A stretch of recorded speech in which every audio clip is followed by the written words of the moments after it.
tak bagi masuk ni. Takut ada masuk serangga daripada Thailand ke apa ke. Kalau dibuat tu dekat dengan ladang pertanian, terbanglah serangga itu ke situ dan bolehlah menjadi punca untuk kerosakan.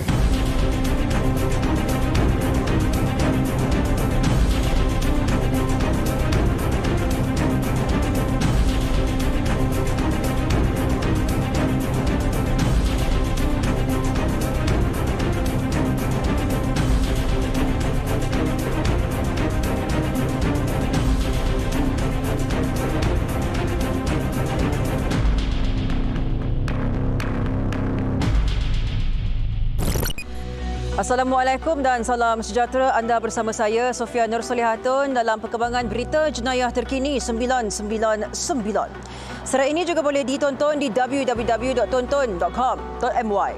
Mengawal semua produk daging import di pintu masuk negara bagi memastikan barangan pertanian yang dibawa ke Malaysia halal dan selamat.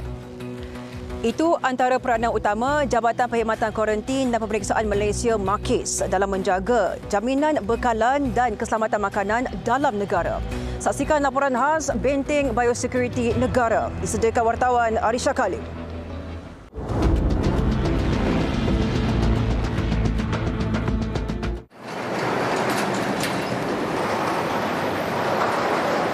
Label pada kotak, label pada barang dan juga permit sama. Nah, so dia patuh syarat dan dia ada logo halal lah. Logo halal lah, halal daripada India. Memastikan bahan mentah seperti karkas yang diimport ke dalam negara bebas daripada penyakit serta bahan tercemar antara pencegahan awal yang dilakukan pihak MAKIS demi menjamin keselamatan biosecurity negara.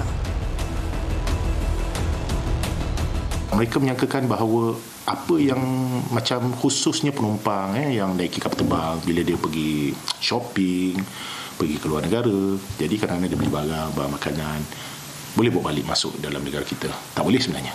Daging kalau macam contohnya kalau kita cerita untuk non-Muslim lah. Non-Muslim kadang-kadang ada juga yang bukan Muslim pergi ke China, beli makanan berasaskan produk yang tak halal macam daging khinzir. Jadi dekat sana, negara sana memang kita khawatirilah ada penyakit-penyakit tertentu yang kalau kita benarkan benda itu masuk dalam negara kita akan membawa masuk penyakit tersebut.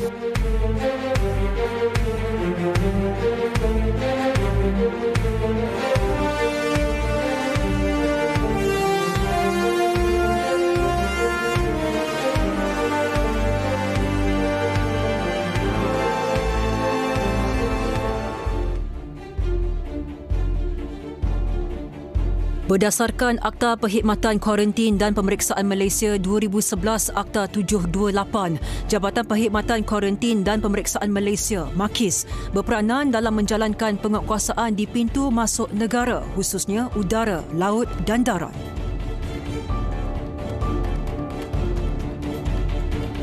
Barang dagangan seperti tumbuh-tumbuhan, haiwan, hidupan laut, hasil pertanian, tanih dan makanan yang diimport ke dalam negara harus mematuhi peruntukan di bawah Akta Perkhidmatan Kuarantin dan Pemeriksaan bagi memelihara hak pengguna serta melindungi sektor pertanian negara.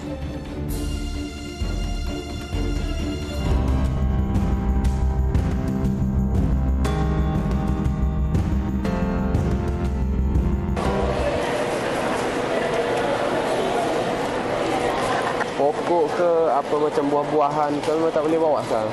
Semua jenis buah-buahan. Buah-buahan ada jenis juga kalau macam yang termatuk memang tak boleh langsung lah. Macam anggur. Anggur boleh lah. Saya nak dia punya tu je boleh tak? Pokok buang boleh tak? Boleh.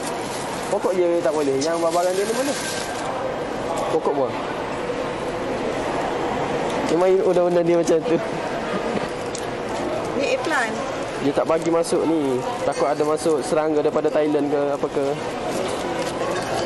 Baik dia untuk jaga biosecurity kita kan.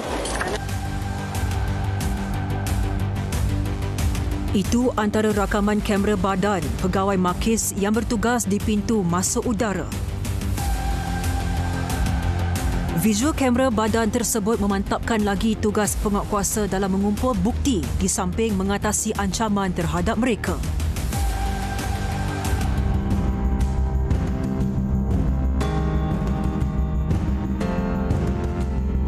Jabatan Perkhidmatan Kuarantin dan Pemeriksaan Malaysia Makis Johor merampas 16.3 tan tin sardin dipercayai dari China yang mengandungi cacing parasit Anisakis sp di bangunan Sultan Iskandar.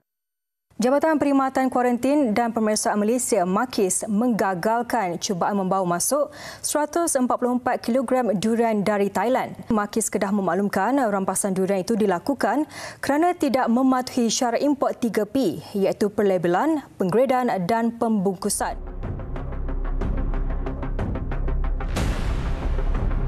Cubaan menyeludup barang dagangan menggunakan lori di pintu masuk darat tidak terkecuali daripada pemantauan Makis yang ditempatkan di semua pintu masuk sempadan negara selama 24 jam, antaranya di Kedah, Johor, Kelantan serta Perlis bagi menyekat kemasukan produk tanpa kebenaran.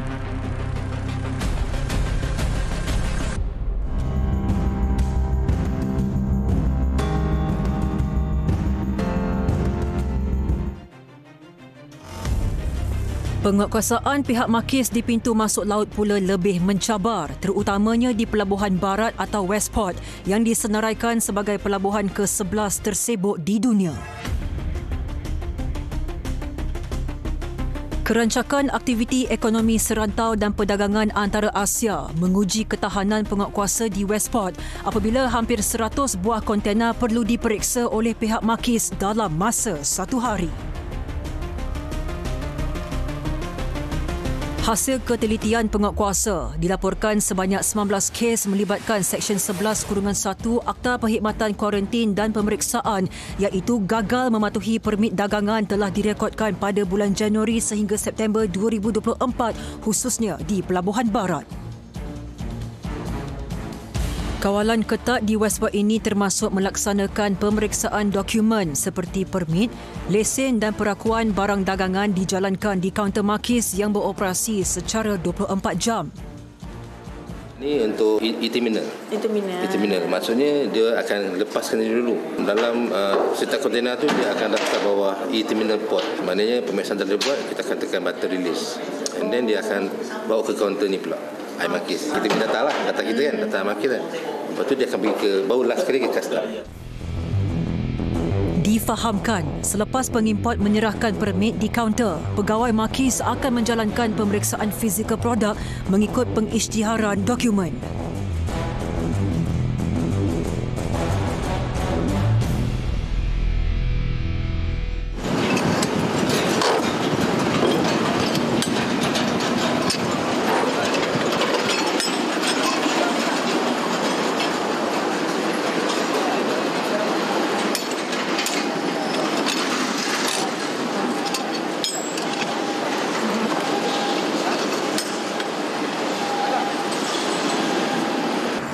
Apa yang kita ada ni? Ini dagangan buffalo. Buffalo Okey. Buffalo ni daripada India Kita akan tengok permit dia lah. Ni permit dia dan juga fizikal. Berdasar kepada data dalam permit ni, dia daripada Mas Cargo Agro Foods Limited. So kita tengok sini tak sama kan. So daripada India jugalah kan. So ini nombor logi yang saya cakap, nombor logi pemilihan kan. 212. So juga dia daftarkan dalam permit. So dia kena patuh syarat lain ialah dia perlu ada inner dan outer packaging lah. Itu yang kita tekankan dalam pemeriksaan kita. Selain membuka bungkusan produk, pegawai Makis turut memeriksa keseluruhan kontena yang membawa daging kerbau seberat 28 tan itu bagi memastikan tiada isu penyeludupan komoditi yang tidak diisytihar. Pemeriksaan lanjut diteruskan di kontena kedua yang membawa muatan bawang merah seberat 19 tan dari negara Pakistan. Kalau tadi kita tengok logo halal apa semua, yang ni dia hanya akan tengok, kalau yang barang kering sendiri dia hanya akan tengok dari label. Dia bawah 3P. 3P dia ada label, dia ada grading, dia ada pembungkusan yang sesuai untuk produk tu. Ekoran itu jika pengimport gagal mengemukakan sijil perakuan 3P bagi bahan kering, ia merupakan satu kesalahan di bawah Seksyen 15-1 Akta Perkhidmatan Kuarantin dan Pemeriksaan Malaysia 2011 Akta 728 yang boleh didenda tidak melebihi RM100,000 atau penjara tidak melebihi 6 tahun atau kedua sekali. Selepas menjalankan pemeriksaan di dalam kontena ini, pihak Makis akan mengunci semula kontena ini dengan menggunakan seal tag Makis untuk menandakan kontena ini telah selamat diperiksa dan tiada apa-apa kesalahan. Dan kontena ini akan dipulangkan semula kepada ejen atau pemiliknya untuk meneruskan perjalanan mereka.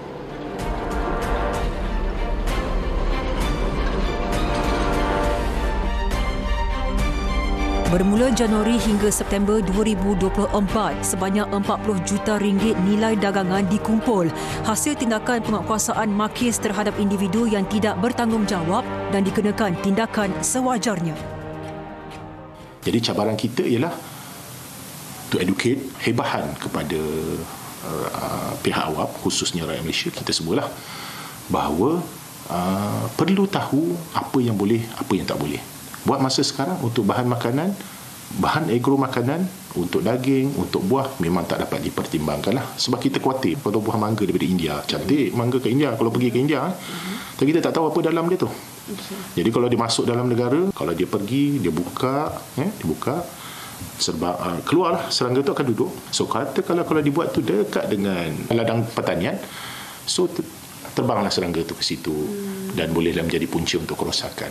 Kami akan hebahkanlah apa-apa tahanan yang kita buat dekat pintu masuk, apa yang kita tahan dekat airport ataupun dekat JT penumpang ataupun dekat ICQS kompleks sempadan dekat sama ada Thailand dengan Malaysia ataupun Johor dengan Singapura lah.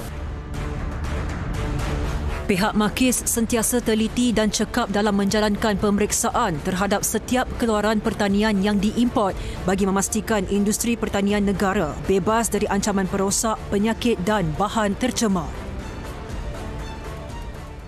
Dalam permit tu, dia cuma benarkan daripada negara yang dibenarkan saja. Lepas tu, daripada loji yang dibenarkan saja. Tetapi, kalau mana yang nakal, dia boleh jadi dia akan bawa daripada sumber yang tak sah. Pentingnya pemeriksaan itu perlu dibuat. Sebab tu pegawai Makis memang telah diarahkan oleh top management Makis, iaitu Tuan KP kita dah memang arahkan kami semua untuk produk daging wajib untuk diperiksa lah. Okay. Ada setengah-setengah produk tu kita boleh buat berdasarkan profiling, tapi untuk daging tak ada kompromi, perlu dibuka dan perlu diperiksa.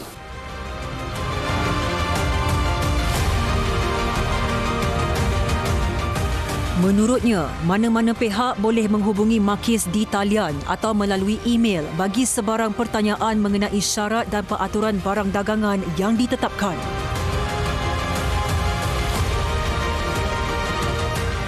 Laporan Arisha Kalim 999.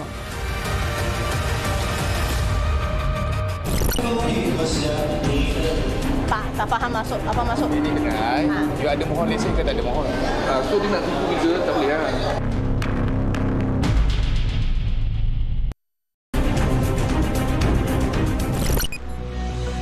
Berselindung di sebalik lesen perniagaan restoran tetapi menawarkan aktiviti hiburan seperti karaoke. Ada juga premis hiburan yang dikesan cuba beroperasi melebihi masa yang ditetapkan. Wartawan Ainul Abdul Rauf menyertai operasi digerakkan Majlis Bandaraya Subang Jaya baru-baru ini.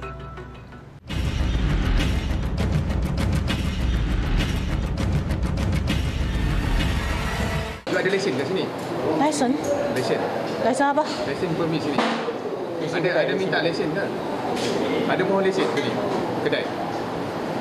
Pak, tak faham masuk apa masuk. Ini kedai, you ada mohon lesen ke tak ada mohon? Apa masuk tu? Lesen berniaga, you berniaga. Bar tu ada lesen tak?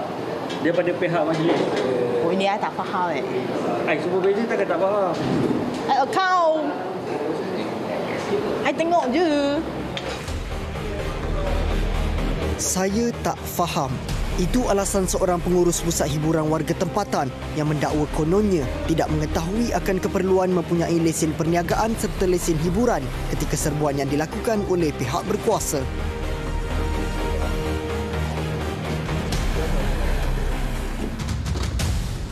Hasil aduan dan risikan selama 2 minggu, Majlis Bandaraya Subang Jaya MBSJ melaksanakan operasi penguatkuasaan bersepadu berikutan isu premis hiburan sekitar kawasan pentadbiran MBSJ yang disyaki melanggar undang-undang.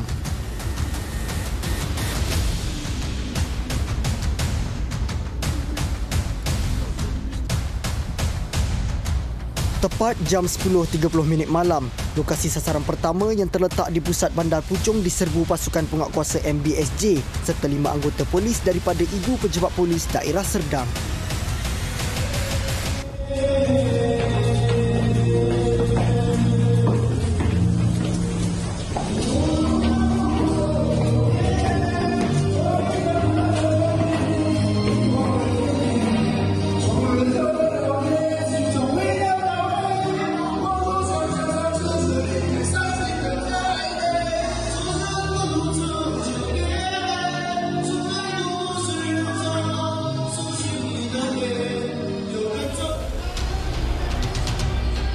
Ketika serbuan, rata-rata pengunjung dikesan sedang berkumpul serta berhibur sambil meneguk minuman keras.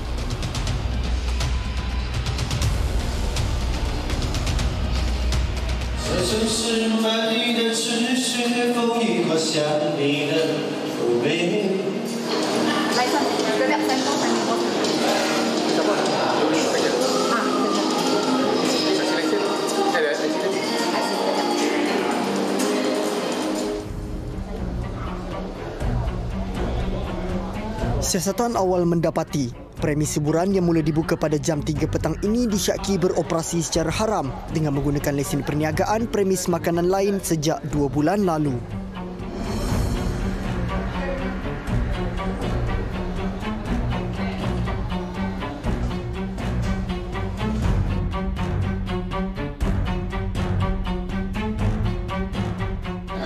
Lain yang bawah ni. So dia nak tipu kita tak boleh kan? Jauh beza kan? Jauh beza. Kira tu ni lesen untuk berniaga restoran Dia kena ada lesen kafe atau restoran dekat atas ni dan juga lesen hiburan. Maksudnya ni dua-dua lesen.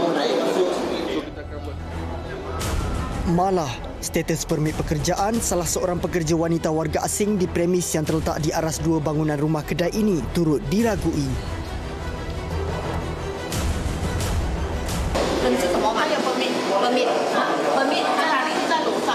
Permit dekat atas. You ikut.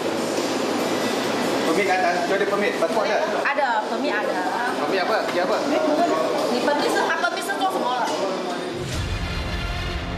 Bagaimanapun, hasil semakan mendapati wanita warga asing berusia 23 tahun ini dipercayai telah bekerja selama seminggu meskipun permit pekerjaannya masih belum diluluskan.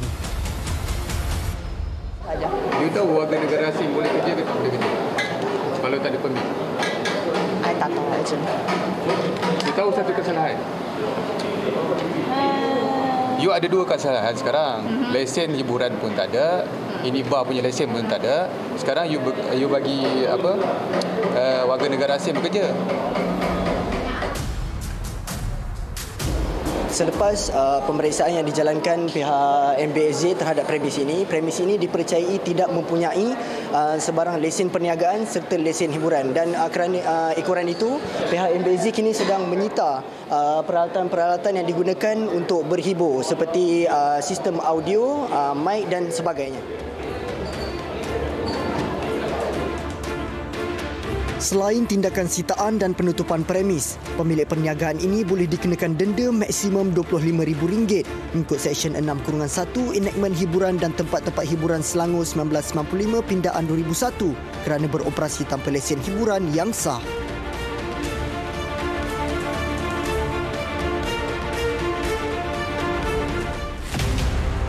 Operasi penguatkuasaan melibatkan 4 pegawai serta 20 anggota MBSJ diteruskan ke lokasi berikutnya yang terletak kira-kira 10 km dari premis pertama dan disyaki beroperasi melebihi masa ditetapkan.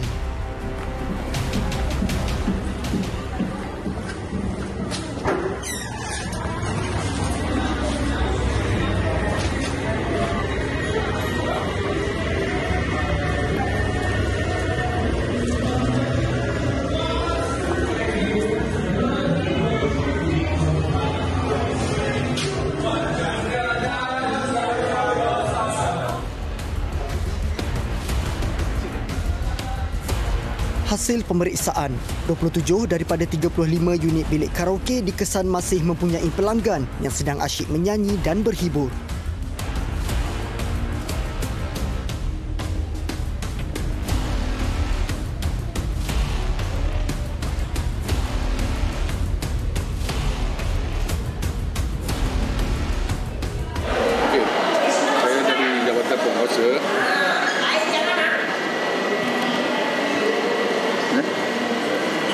punya tempat beroperasi lebih masa lah. Masa yang kita tetapkan sampai pukul 12 malam ni sebenarnya. Tapi sekarang pukul 1 suku kita balik, dia masih lagi beroperasi. Faham? Faham. Kalau kita kat tadi semua, kita tulis sampai pukul 12 malam. Meskipun dikesan melakukan kesalahan nyata, pelbagai alasan dikemukakan lelaki berusia 24 tahun ini selain mendakwa terpaksa beroperasi lebih masa kerana permintaan yang tinggi daripada pelanggan.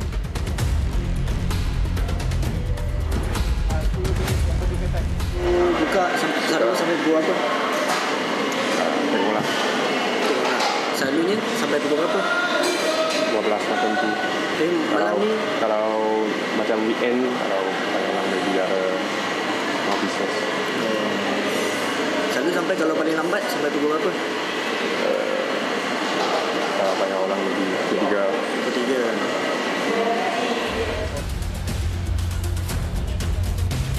Difahamkan, kadar harga yang dikenakan kepada pelanggan bagi menempah sebuah bilik karaoke di premis ini bernilai sekitar RM20 hingga RM40 seorang.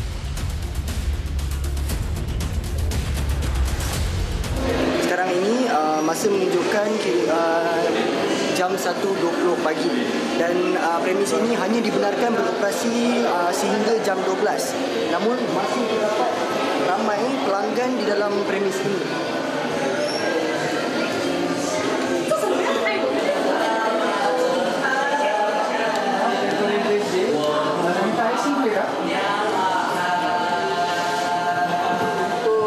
IC cik untuk dokumentasi saja dan ada publish kepada mana-mana pihak.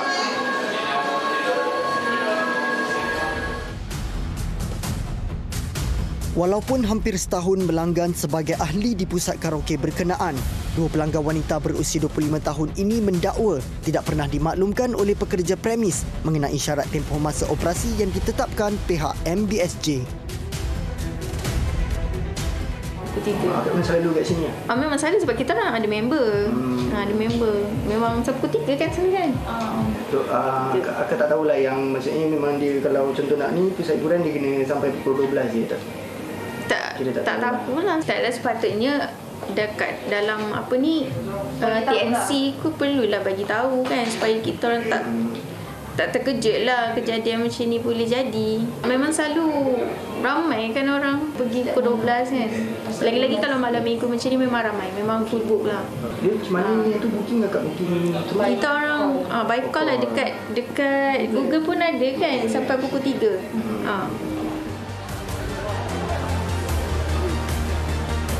Susulan itu, kesemua pelanggan yang berada di dalam pusat karaoke di tingkat 1 sebuah pusat beli belah ini diminta untuk beredar bagi membolehkan proses sitaan peralatan melibatkan aktiviti hiburan serta tindakan penutupan premis.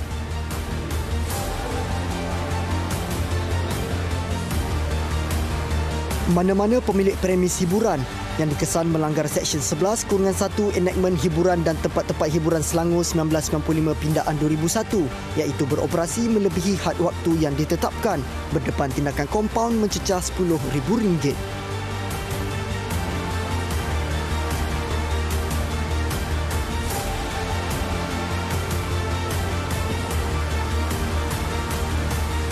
Laporan Ainul Abdul Rauf 999.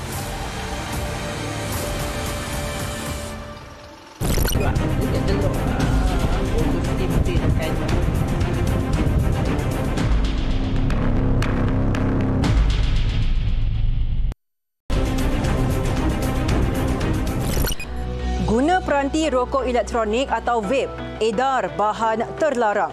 Rumah berpengawal dan berpagar menjadi lokasi rahsia sindiket. Serbuan dadah di Johor Bahru Johor membuka tirai rangkuman kejadian jenayah seminggu 999.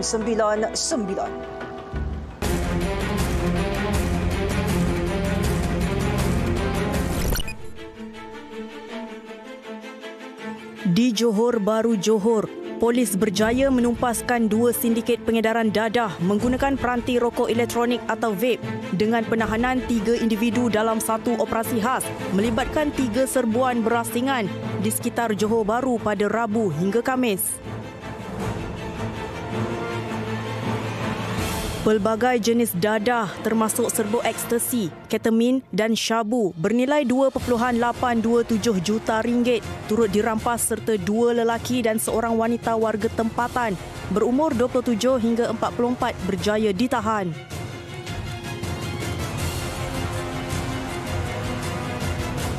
Manakala 330 ml cecair disyaki dimasukkan ke dalam 10 cartridge vape dan 5 botol isian semula turut ditemukan dalam operasi sama.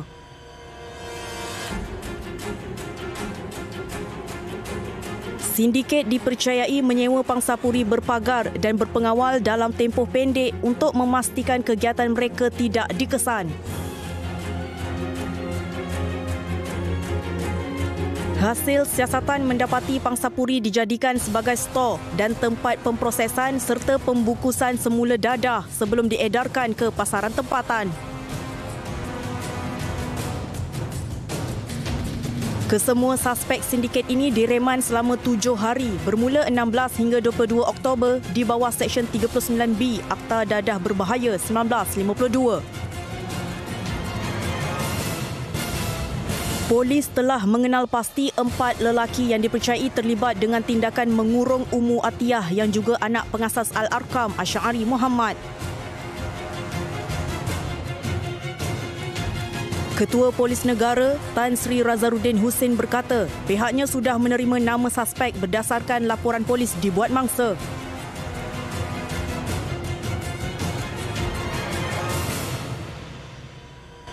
Suspek yang terbabit dikatakan berusia 20 tahun ke atas berdasarkan laporan polis dibuat mangsa yang turut didedahkan menerusi YouTube oleh pengadu dalam kes ini dan siasatan masih dijalankan.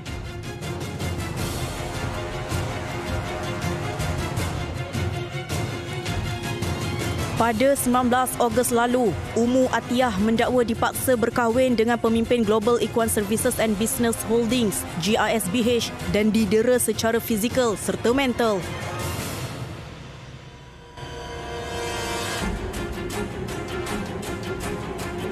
Menurut Ketua Polis Negara, pihak polis sedang mengesan 4 lelaki yang terbabit dalam kes berkenaan.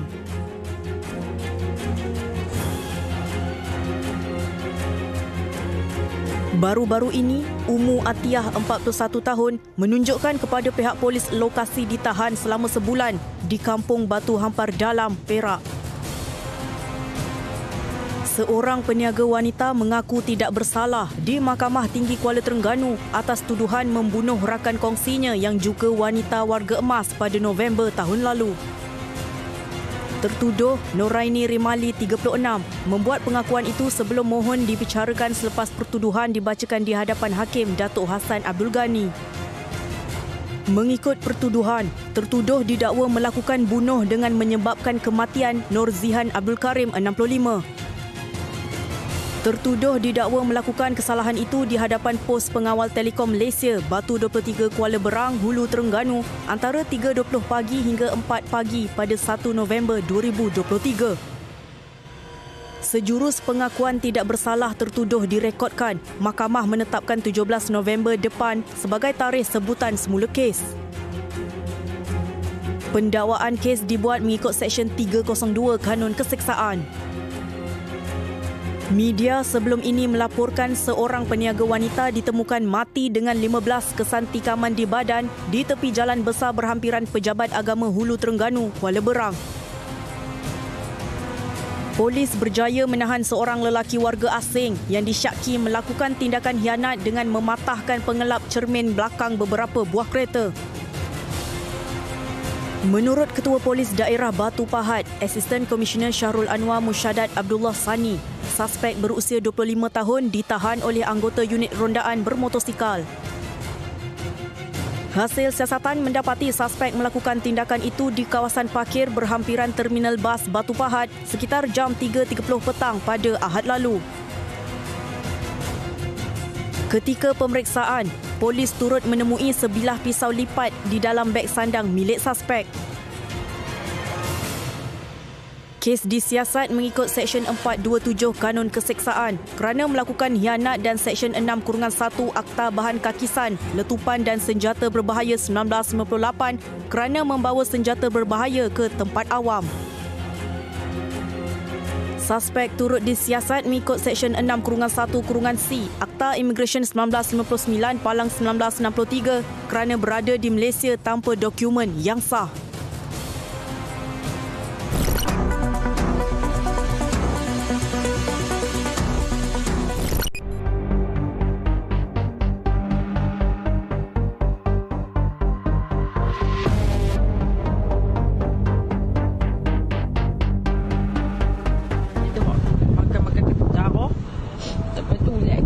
Dekat teluk foto steam tu kan.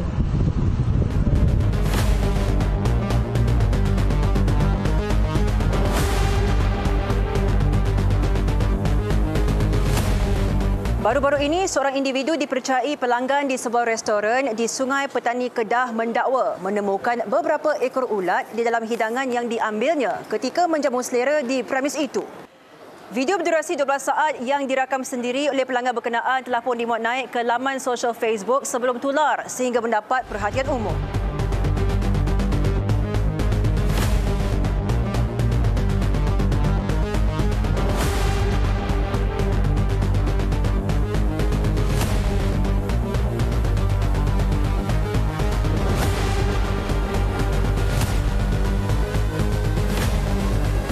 Tak bolehlah macam tu, sebabnya benda yang kita makan tu dia boleh jadi untuk kesihatan kita.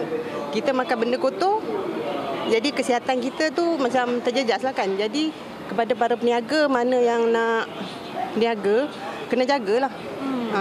Kalau bagi akak, kena sekali memang tak sepatutnya lah kan. Kena jaga kebersihan kedai, cara penyediaan makanan, kualiti makanan tu kita kena jaga. Sebab tu periuk nasi kita. Kan? Jadi kalau orang datang sekali, bila dah kena macam tu, orang tak mungkin. Kalau kita sendiri pun tak akan, kita tak nak dah, tak tahulah. Kalau akak sendiri, daripada macam mana kita sediakan makanan tu dekat rumah, kita bawa, kita berniaga pun, kita kena bawa macam tu juga. Kita tengok kesihatan kita sekarang macam-macam jenis penyakit. So bagi saya kebersihan tu memang main peranan penting lah. Sebelum kita pergi kedai tu, kita kena semak dulu persekitaran dia macam mana. Kita boleh tengok kat isu-isu yang viral yang dekat media sosial, yang guna air longkang kat belakang untuk cuci pinggan. Lepas tu ada yang makanan juga yang dah diguna pakai untuk masak hari ni, tapi diguna untuk hari kedua, hari ketiga, hari keempat, berulang. Jadi benda-benda tu kita kat belah depan kita nampak, yang di belakang tu, di sebalik takbir di belakang dekat dapur tu yang kita kena concern lah. Kita kena pandang lebih isu ni ke arah yang lebih serius lah. Sebabnya kita tahu kebiasaan keracunan makanan akan sakit perut, ciri-birik semua, yang tu yang biasa. Yang lagi teruk boleh menyebabkan kematian. Menerusi sebuah kenyataan rasmi daripada Jabatan Kesihatan Negeri Kedah, proses verifikasi aduan daripada pengadu serta siasatan lanjut telah dijalankan bagi mengesahkan kejadian.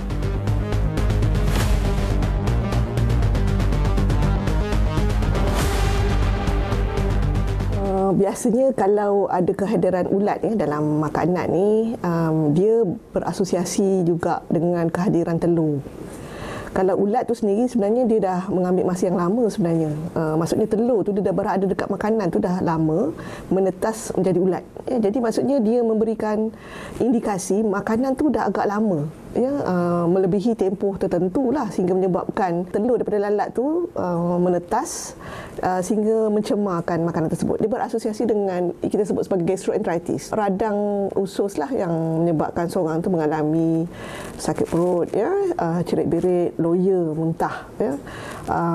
Ia biasanya taklah begitu akan mencapai tahap yang teruk seperti pendarahan dan sebagainya, tetapi ia cukup menyebabkan seseorang tu berasa tidak selesa dalam tempoh, saya ingat paling lama hingga 3 hari kalau misalnya kata tidak dirawat ataupun termakan dalam jumlah yang agak banyak.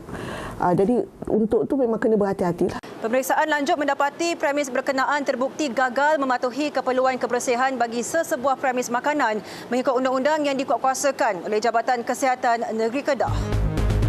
Yang menyebabkan keadaan ini pada pandangan saya lah, satu, dari sudut pengurusan. Kalau misalnya kata suatu permintaan dari pihak tertentu mendapatkan makanan yang banyak ataupun perlu menyediakan. Jadi di situ dia terpaksa berbalik kepada kapasiti penyediaan. Adakah boleh dia memantau selepas makanan itu disediakan kekal selamat dan sihat. Yang kedua, sikap kalangan mereka-mereka yang menjalankan perniagaan. Satu perniagaan biasanya berorientasikan keuntungan. Tak ada orang yang berniaga nak rugi. Tapi dalam masa yang sama biasanya kita ada juga di sini sifat tanggungjawab kepada masyarakat. Seseorang yang mengendalikan makanan ni dia ada give and take lah, saya ingat. Sama ada dia nak melebarkan margin keuntungan ataupun dia sanggup untuk laburkan sedikit sebanyak keuntungan tu untuk menjamin kebersihan kepada kebersihan makanan tu kepada pelanggan. Ya, dan dalam masa yang sama pekerja-pekerjanya lah dari masa ke semasa diperingatkan untuk memastikan makanan tu kekal sihat dan selamat. Yang saya nampak di sini ialah kurang kesedaran dari sudut untuk menyediakan makanan yang selamat dan sihat tu di kalangan sebahagian daripada pengendali makanan. Susulan itu, pemilik restoran diberikan notis kompaun dan diarahkan untuk menutup premis bagi tujuan pembersihan mengikut Peraturan Kebersihan Makanan 2009 dan Akta Makanan 1983. Standby, Toyota Hilux.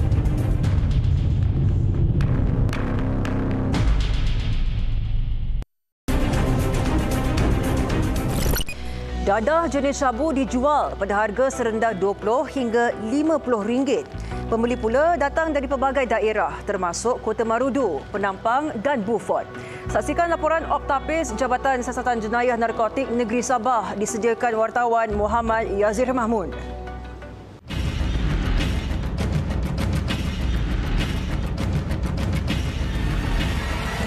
Yang satu orang di luar baju putih tu, ada topi tu. Dia meninggal tu. Standby, Toyota Hilux. Hasil risikan selama sebulan terhadap aktiviti pengedaran dan pembelian dadah secara terbuka di penempatan Telipuk Ria. Jabatan Siasatan Jenayah Narkotik JSJN Sabah telah melancarkan Optapis 3 pada Ogos lalu. Operasi itu melibatkan 17 pegawai dan 58 anggota dari Ibu Pejabat Polis Kontingen Sabah. Tumpuan operasi bagi membanteras aktiviti pengedaran dadah serta menjamin keselamatan penduduk di sekitar Telipuk. Telipuk ni adalah rentetan daripada dua operasi Optapis yang kita buat sebelum ini. Pada Optapis 1 26 bulan 6, Optapis 2 pada 30 bulan 6 dan ini yang kita mulakan bulan Ogos tahun ini. Kita khususkan kepada Telipuk lah ekoran daripada maklumat yang kita kumpul di mana kita telah menjalankan risikan lebih kurang sama sebulan untuk membuat penelitian, pemantauan untuk mengenali target-target kita lah. Hasil pemantauan dan risikan didapati dadah jenis syabu dijual kepada pembeli dengan harga serendah RM20 hingga RM50 oleh individu yang bertindak sebagai pengedar kecil-kecilan. Malah pembelinya pula datang dari pelbagai daerah antaranya Telupit, Kota Marudu, Penampang serta Beaufort. Kru 999 bersama Ibu Pejabat Polis Kontingen Sabah menyertai operasi untuk mengesan pengedar dan penagih dadah. Dan sekarang ni suspek telah dijayaki dan telah ditangkap.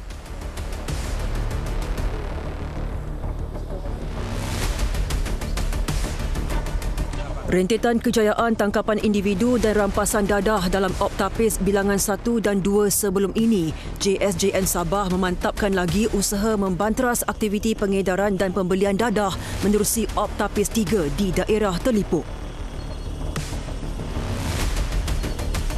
Individu yang ditahan dibawa ke Pondok Polis Komuniti Telipuk bagi menjalani ujian air kencing. Penjualan dadah jenis syabu dengan harga serendah RM20 sepaket menyebabkan bahan terlarang itu mudah dibeli oleh penagih dadah dari pelbagai latar belakang pekerjaan. Maklumat yang diperolehi daripada orang ramai dan hasil risikan selama sebulan membolehkan tangkapan di lokasi-lokasi sasaran berhasil. 30 orang disyaki terlibat dalam pengedaran dan penyalahgunaan dadah ditahan. Kesemua mereka disiasat mengikut peruntukan undang-undang sedia ada. 20 di bawah section 151A, 8 di bawah section 151A, 39 di A1, A2, 12 dua. Dan hasil tu juga kita buat snowball, kita dapat satu lah di bawah langkah-langkah pencegahan khas. Operasi membanteras penyalahgunaan dadah akan dilaksanakan dari masa ke masa berdasarkan pemantauan dan maklumat risikan JSJN Sabah. Laporan Muhammad Yazir Mahmud 999. Terima kasih bersama kami sehingga ke penghujung rancangan. Jangan lupa untuk catch up semula Saran 999 di aplikasi Tonton dengan muat turun dan langgan sekarang. Kini Tonton juga boleh dilayari di Smart TV. Dengan itu, kita jumpa lagi di minggu hadapan. Ingat, jenayah membawa padah. Selagi ku bernyawa, ku perjuangkan segalanya kerana-Mu.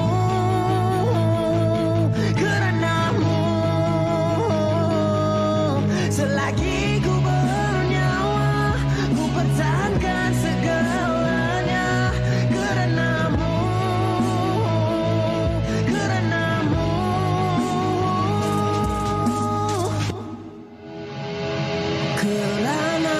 Selagi nyawa dikandung jasadku pertahankan. Saya upaya demi jaminan masa depan. Bertaruh raga, bebaskan akal juga fikiran. Bagikan satu semangat, selamatkan sejuta insan. Kerana-Mu, kepadamu, ku menaruh untuk membina mimpi baru. Meluntur bulu biarlah dari rebungnya. Di masa dituai benih yang tertanam di jiwa. Dari